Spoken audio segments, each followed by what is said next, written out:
The morning sun glared harshly across the broken alleys of Noorabad, where life moved with a heaviness that clung to the air like dust. But inside a half-collapsed blue brick house at the far end of the lane, something far heavier was unfolding. 14-year-old Zarina clutched the sides of her rusted wheelchair as a stranger in a black suit stood in front of her, towering like a shadow that didn't belong in her world. She stared up at him with wide, trembling eyes, knowing he was the billionaire everyone whispered about, Aarav Mehran, the man rumored to buy ruined businesses, heal broken towns, and play with fortunes like they were pebbles. But to her, he was simply the man who wanted to take her away. And with a voice cracking under the weight of her fear, she whispered the words that made him freeze where he stood, "Please, don't adopt me. Adopt my mom instead. If you believe in kindness, compassion, and giving people second chances, please make sure to like, comment, share, and subscribe to Soul Moments Story.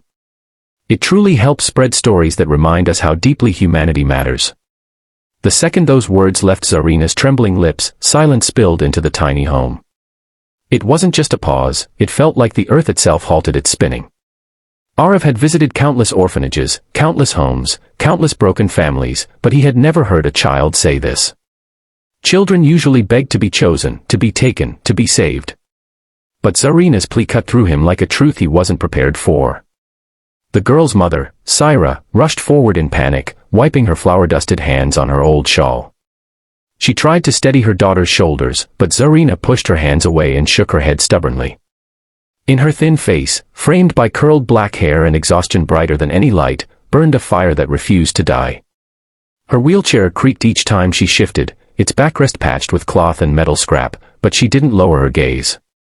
She wanted him to understand, not her pain, but her mother's. Aarav blinked slowly, unsure whether to speak or sit or breathe. The house smelled like bread dough and damp walls, like the kind of poverty that left fingerprints on everything, even dreams.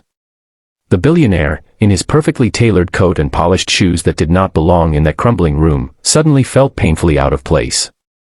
Zarina steadied her shaking voice and took a breath so deep it seemed to drain what little strength she had left. She began explaining things she had spent her whole life hiding. She talked about how her mother walked miles every dawn to clean homes, carrying buckets and mops even when her feet blistered and bled. She explained how her mother lifted her in and out of her wheelchair each morning, then hurried to work without eating so her daughter could eat instead. She told him about nights when her mother massaged her legs even though the doctors had already said Zarina's paralysis might be permanent. She described evenings when they cried quietly so the other wouldn't notice. And finally, she told him the part that made Aarav take an involuntary step back. Her mother's spine was slowly collapsing under years of strain, and any day now, she could lose the ability to stand. Aarav had arrived intending to adopt Zarina and give her the life she deserved, new treatment, new home, new chance. What he hadn't expected was a girl who refused to save herself unless her mother was saved too. The wind rustled through the half-broken window as Zarina's story hung in the air like smoke. Aarav's throat tightened, but he couldn't look away. Saira stood silent, arms crossed tightly around herself, cheeks flushed with embarrassment and love. She whispered that her daughter was exaggerating, but her cracked voice betrayed the truth. He had to take a moment. He walked outside the house, into the blinding daylight of Noorabad's narrow lane. Children ran past him in laughter and dust, old shopkeepers nodded politely, stray dogs slept under carts. Everything looked ordinary, yet his mind was spiraling. He leaned against his sleek black car and let out a long breath. He had built skyscrapers, power grids, charities. He had seen poverty, struggled out of it himself once, and risen through grit and luck. But this was different. This wasn't just a story of hardship. This was raw devotion. This was love that could move mountains, even when the body could not.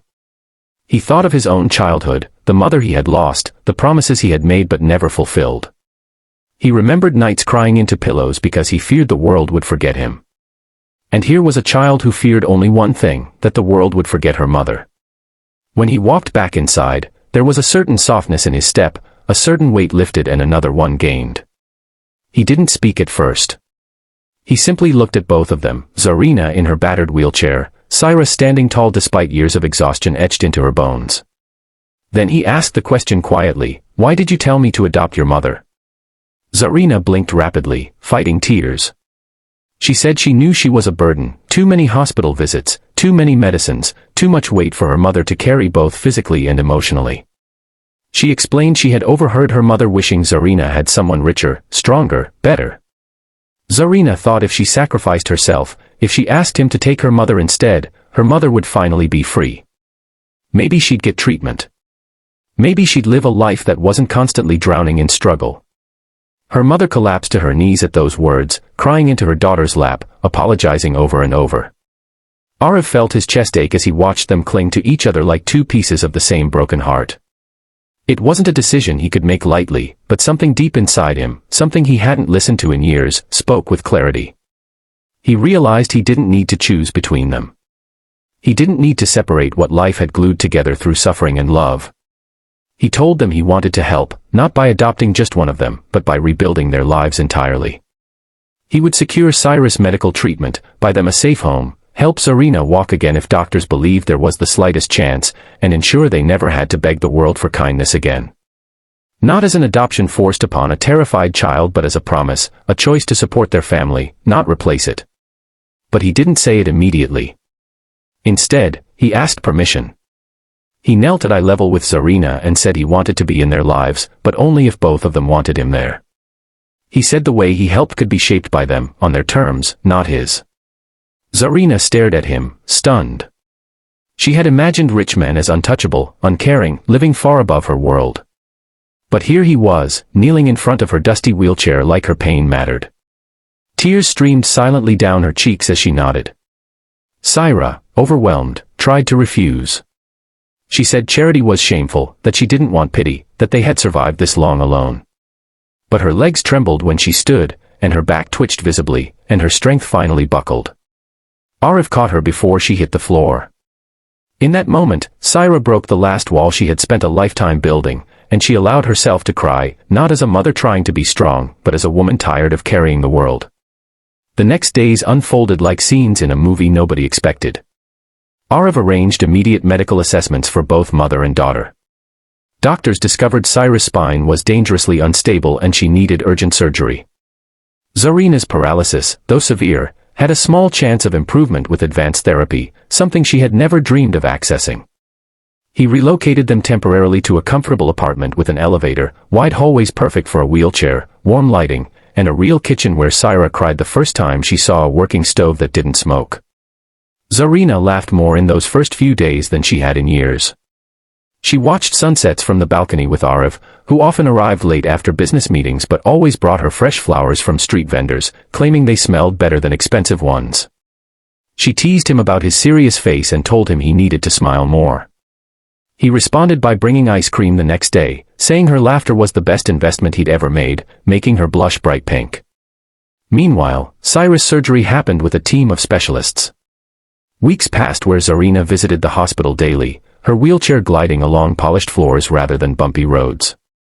She would hold her mother's hand and tell her stories about the nurses, about Aarav's attempts at cooking, about the silly things she saw online. Through every step, Aarav stayed close, not in a controlling way, but like someone rediscovering what family felt like. Slowly, their broken pieces began stitching themselves into something whole. Months later, on a bright, warm afternoon, Saira walked again. Not perfectly. Not without effort. But she walked. Zarina cried so loudly that nurses rushed in. She held onto her mother tighter than ever. And Aarav, standing behind them, felt something deep inside him loosen, something he'd been carrying for years. Zarina's own therapy journey was long, exhausting, filled with days where she wanted to give up. But every time she stumbled emotionally, someone was there to remind her she wasn't alone. And though full recovery was uncertain, progress came slowly, 1 inch, 1 twitch, 1 small victory at a time. Their home was rebuilt. Their futures rewritten. And the bond between them and Aarav grew into something stronger than adoption papers could define. It became love in its purest, most human form, built not from blood, but from choice. If this story touched your heart even a little, please remember to like, comment, share, and subscribe to Soul Moments Story to keep these emotional journeys alive.